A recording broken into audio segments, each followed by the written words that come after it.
എന്നുള്ളത്. ഇത് ആദ്യമായി തിരിച്ച് 41ാം ഡിവിഷനിൽ മത്സരിക്കുന്ന ശ്രീമതി സിന്ധുരാജാണ്. സിന്ധുരാജിന്റെ ചിഹ്നമായ കപ്പൽ ശാസ്ത്രം അടയാളത്തിൽ വോട്ടുകൾ നൽകി വിജയിപ്പിക്കുന്ന ബെസ്റ്റ്. അടുത്തതായി നമ്മുടെ ഫൈസലാണ് ഇപ്പോൾ വന്നിട്ട് ഇരുന്നിട്ടുള്ളത്.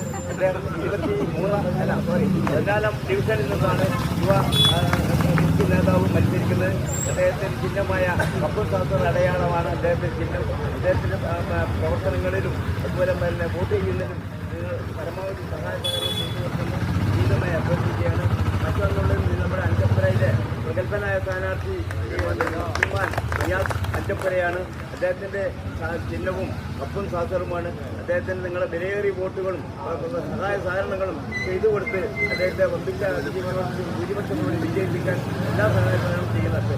അടുത്തതായിട്ടുള്ളത് നമ്മുടെ 12ാം ഡിവിഷനിൽ മത്സരിക്കുന്ന നമ്മുടെ പൈനാപ്പിൾ ചിഹ്നത്തിൽ കൈതച്ചക്ക ചിഹ്നത്തിൽ മത്സരിക്കുക ശ്രീമതി പി ചെറുകുറ്റിയിൽ കൃഷ്ണൻകുട്ടിയുടെ ഭാര്യ പി അനിതയാണ്. അവരെ അവരുടെ ചിഹ്നം നേരത്തെ സൂചിപ്പിച്ചു പൈനാപ്പിളാണ്. അവർക്ക് വേണ്ട എല്ലാ സഹായങ്ങളും ചെയ്തു കൊടുത്ത് അവരെ വമ്പിച്ച ഭൂരിപക്ഷത്തോടു കൂടി 12ാം ഡിവിഷനിൽ നിന്നും പരപ്പനങ്ങാടി മുനിസിപ്പാലിറ്റിയിലേക്ക് പറഞ്ഞയക്കാനുള്ള ബാധ്യത നമ്മൾ ഏറ്റെടുക്കണമെന്ന് ഒരിക്കൽ കൂടി അഭ്യർത്ഥിക്കുകയാണ്. പിന്നെ കൂടാതെ ഞാൻ നന്ദി 7ാം ഡിവിഷൻ കൗൺസിലർ നമ്മുടെ ഷീന, നമുക്കറിയാം ഏതാണ്ട് 23,672 സ്ഥാനാർത്ഥികളെയാണ് നമുക്ക് വിവിധ കോർപ്പറേഷൻ മുനിസിപ്പാലിറ്റി പഞ്ചായത്തിൽ വേണ്ടത്. ആ 63,762 1712 പുതിയ കൗൺസിലർമാർ.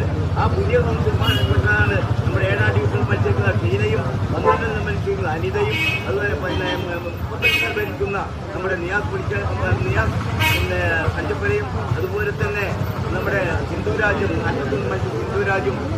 14 മത്സരിക്കുന്ന നമ്മുടെ ഫൈസലും പുതിയ സ്ഥാനാർത്ഥികൾക്ക് പ്രാതിനിധ്യം കൊടുത്തുകൊണ്ടാണ് നമ്മൾ മത്സരിക്കുന്നത്.